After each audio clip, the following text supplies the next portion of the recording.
자, 여러분 안녕하세요. 황진범입니다. 자, 전산세무회계 2급 87의 이제 실무 문제 보도록 하겠습니다.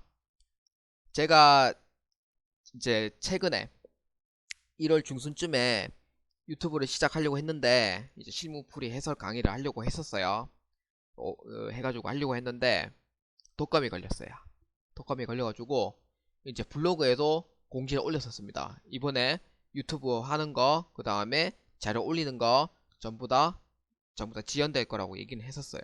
근데 일주일이면 낫겠지라고 생각했는데 일주일 좀 넘었어요. 2주 정도 해가지고 거의 목이 나왔거든요. 그래서 이제 그 전산회계 올리고 그 다음에 이제 전산세무회계까지 이제 작업을 이제 하려고 이제 준비 계속 하고 있습니다. 그래서 이번에 전산세무회계 2급 이제 빠르게 이제 유튜브도 업로드 해가지고 이제 여러분들이 이번 4월달에 시험을 칠 수 있도록 이제 또 준비를 또 열심히 해가지고 또 도움이 될 수 있는 이제 제가 되도록 하겠습니다. 자, 실무시험 먼저 보도록 하겠습니다. 자, 주식회사 미래전자입니다. 회사 코드는 087입니다. 제조, 도소매 및 무역업을 영위하는 중소기업이며 단기 6기입니다. 회계 기간은 2019년 1월 1일부터 12월 31일까지다. 전산세무회계 수업용 프로그램을 이용하여 다음 물음에 답하시오입니다. 자, 전산세무회계 2급은 총 5개의 실무 문제가 나옵니다. 자, 문제 1번은 뭐냐면은 문제 1번은 이제 분개하는 문제, 그러니까 즉 일반 전표에 입력하는 문제입니다. 이거는 부가세 자체를 아예 고려를 안 하는 문제죠. 그 다음에 문제 2번은 뭐냐면은 이제 메인 매출 전표. 이거는 이제 분개 자체를 고려하는 문제예요. 그 다음 문제 3번은 이제 부가가치세, 그러니까 즉 신고서라든지 부속 서류에 대한 문제고요. 그 다음 문제 4번은 결산입니다. 그 다음에 문제 5번은 이제 원천 제세, 그러니까 즉 이제 근로소득세 연말정산, 그 다음에 급여자료 입력, 그 다음에 원천징수 이행사항 신고서에 대한 이제 그런 문제가 출제됩니다.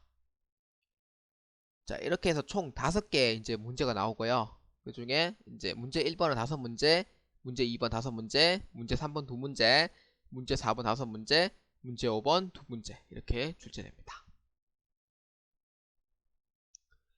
자, 문제 1번부터 보겠습니다. 다음 거래를 일반 점표 입력 메뉴에 추가 입력하시오입니다. 자, 1월 20일입니다. 주식회사 대안에 900만원을 15개월 후 회수 조건으로 대여하기로 하고 보통예금 계좌에서 이차했다입니다. 주식회사 대안에 900만원을 15개월 후에 회수 조건으로 대여하기로 하고 라고 되어 있어요. 뭘로? 보통예금 계좌에서 이체했다고 되어 있습니다.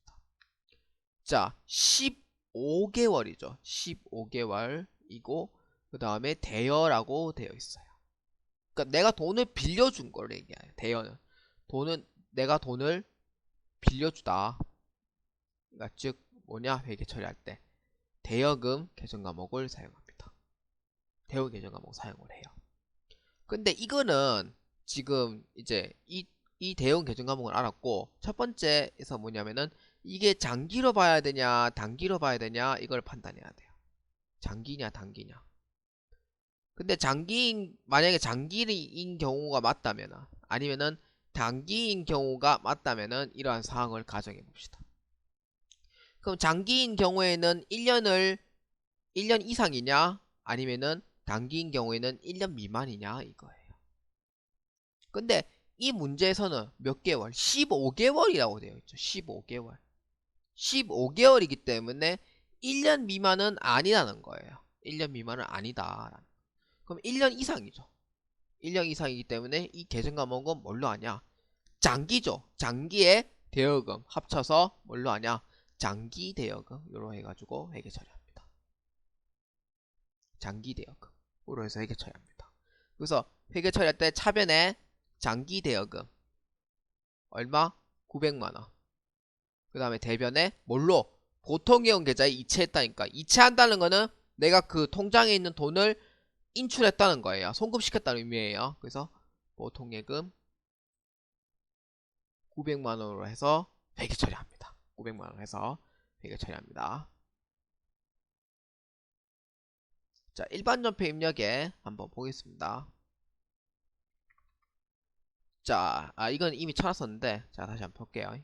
자, 차변에, 아까 뭘로 하냐? 차변에, 이제 장기 대여금이죠. 장기 대여금으로 해서 회계 처리합니다. 주식회사 대안입니다. 주식회사 대안. 그 다음에 900만원. 그 다음에 대변에, 보통예금으로 해서, 이렇게 해서 회계 처리하면 되겠습니다. 제가 미리 입력한 게 있는데 이거는 이제 연습해 본다고 제가 그 이제 하기 전에 이제 제가 연습도 해보거든요. 해보기 때문에 이제 미처 못 지운 것도 있어요. 그래서 그런 부분은 이제 굳이 신경을 안 쓰셔도 됩니다. 저도 이거 하기 전에 이 실수가 있는지 없는지도 저도 한번 해봐야 되거든요. 그래야 중간에 버퍼링이 안 생겨요. 그래서 그렇게 해본 겁니다. 아까는 신경 안 써도 되는 부분이에요. 자, 그 다음에 2월 17일 2번 한번 보도록 하겠습니다. 자, 1월 15일에 자기 주식 400주를 135만원에 취득하였다. 이 중 300주를 주당 5,700원에 매각하고 대금은 전액 보통예금으로 입금받았다. 자기 주식 주당 액면가액은 5,400원이다 입니다. 그러니까 이 문제는 어떻게 접근해야 되냐면은 이 문제 접근할 때 1월 15일에 400주를 취득을 했대요. 그 중에 300주를 판매를 했답니다. 보통예금으로 입금받았대요. 근데 액면가액은 5,400원이다. 근데 자기 주식에 대한 액면가액은 보실 필요가 없는 문제. 안 봐도 되는 문제. 안 봐도 되는 그런 문제입니다. 자, 여기서 이제 흐름을 딱 보면은 자, 1월 15일에는 차변에 자기 주식 얼마? 135만원. 대변에 보통예금 135만원으로 해서 회계 처리를 했어요. 그러면은 이제 2월 17일 딱 돼가지고 400주 중에 300주를 매각을 한 거죠. 얼마? 한 주당 얼마? 5,700원에 매각을 한 거예요. 그럼 이게 얼마냐면은 자, 이게 얼마냐면은 이제 400주 중에 300주를 판매하니까 300주에 5,700원만큼 입력해주면 돼요. 얼마? 171만원만큼 판매를 한 거예요. 내가 171만원만큼 보통예금 금액에서 받은 겁니다. 받은 거. 그 다음에 이게 이제 내가 판매한 금액이고, 그 다음에 이제 그 내가 400주 중에 300주만큼 판매하니까 이제 장부 금액에서 이제 대변에 자기 주식만큼 회계 처리해야 되겠죠. 그런데 여기서 지금 보면은 400주를 135만원에 취득을 했으니까 이거를 한 주당 가격이 얼마인지는 몰라요. 한 주당 가격이 얼마인지는 모르니까 이거를 135만원에 400주만큼 나눕니다. 얼마냐면은 한 주당 3,375원이 나와요. 75원. 그래서 얼마냐면은 곱하기 300으로 해줍니다. 곱하기 300. 112,500원입니다. 그럼 이게 장부 금액이죠. 그러면은 이제 이거 회계 처리하면 되겠죠. 차변에 뭘로 처리하냐? 이제 자기 주식을 내가 판매하니까 자기 주식을 회계 처리하죠. 얼마? 112,500원. 왜? 400주 중에서 300주만큼 판매를 하니까. 그럼 차변에는 뭘로 처리하냐? 보통예금에서 회계 처리하죠. 얼마? 171만원. 그런데 차액이 다르죠. 차익이 다르죠. 내가 받은 돈은 171만원이고 장부 금액은 112,500원인 거예요. 그래서 나머지 금액은 뭐냐면은 자기 주식 처분이익입니다. 그러니까 내가 판매를 했는데 이제 차변의 금액이 더 많으니까 그 차익만큼 내가 돈을 더 받은 셈이 되는 거예요. 그래서 얼마? 171만원에서 112,500원. 그래서 697,500원이 자기 주식 처분이익으로 해서 회계 처리를 하는 것입니다. 근데 가장 이제 주의할 점은 뭐냐면은 이 장부 금액에 대한 단가를 먼저 찾아야 한다는 게 가장 중요한 핵심 포인트입니다. 그래서 이것만 알면은 그 다음에 회계 처리하는 거는 그렇게 어렵지 않아요. 자, 그래서 2월 17일에 보면은 차변에 보통예금으로 받았죠. 얼마냐면은 171만원이고요. 그 다음 대변에 자기주식이죠. 자기주식 얼마? 101만 2,500원이죠. 101만 2,500원 맞죠? 101만 2,500원. 그 다음 나머지는 뭐냐? 자기주식 처분이익입니다. 자기주식 처분이익 69만 7,500원만큼 회계 처리를 하시면 되겠습니다.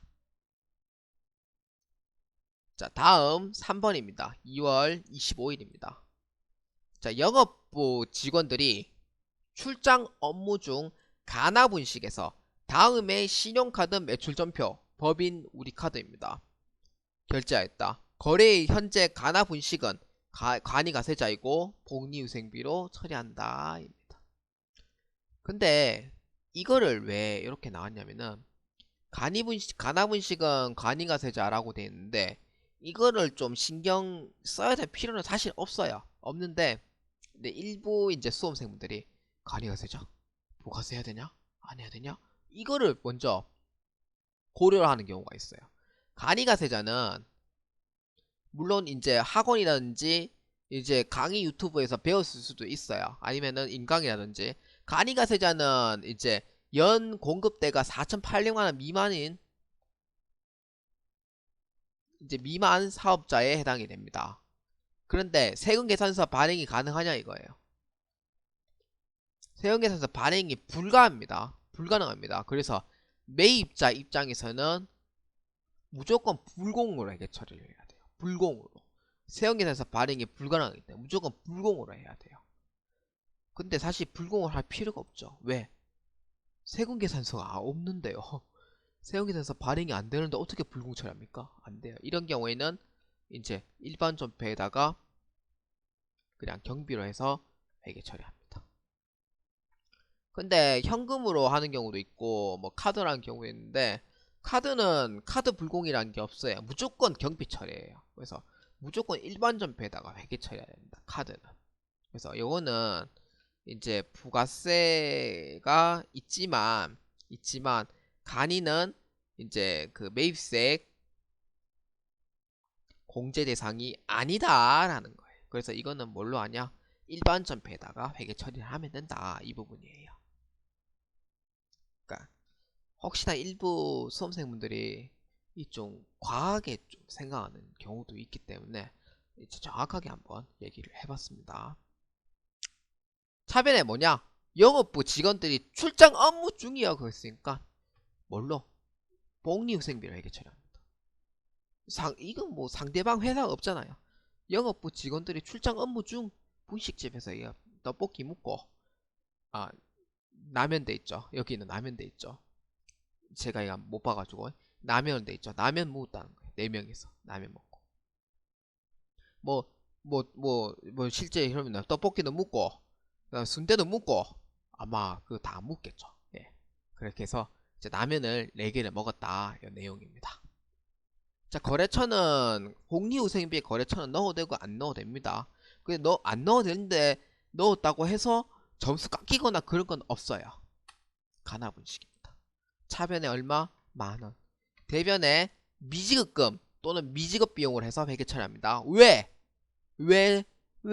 미지급 또는 미지급 비용을 합니까? 요거죠. 법인 우리카드. 그러니까 즉 신용카드죠. 신용카드는 이제 뭐 매회차 누누이 얘기하는 편이긴 한데 신용카드는 결제일이 딱 존재를 해요. 그래서 결제일이 존재하기 때문에 그러니까 결제를 했다고 해서 뭐 대금이 이제 뭐 인출이 되거나 그런 건 아니에요. 신용카드는 그게 아니에요. 그러니까 신용카드는 이 결제일이 딱 정해져 있기 때문에 이 날짜에서 이제 신용카드를 긁었다고 해서 바로 대금 인출이 안 됩니다. 그래서 지급을 안 한 걸로 봐요. 그렇기 때문에 미지급금 또는 미지급 비용으로 해서 회계 처리를 해주시면 되겠습니다. 그래서 대변에는 미지급금 또는 미지급 비용 회계 처리하면 돼요. 저는 미지급 비용 하겠습니다. 자, 미지급 비용을 넣었을 때 카드로 긁은 거기 때문에 무조건 거래처에는 카드사를 반드시 걸어줘야 돼요. 아니, 법인 우리카드가 아니고 우리카드라고 넣어줘야 됩니다. 그래서 만원으로 해서 회계 처리합니다.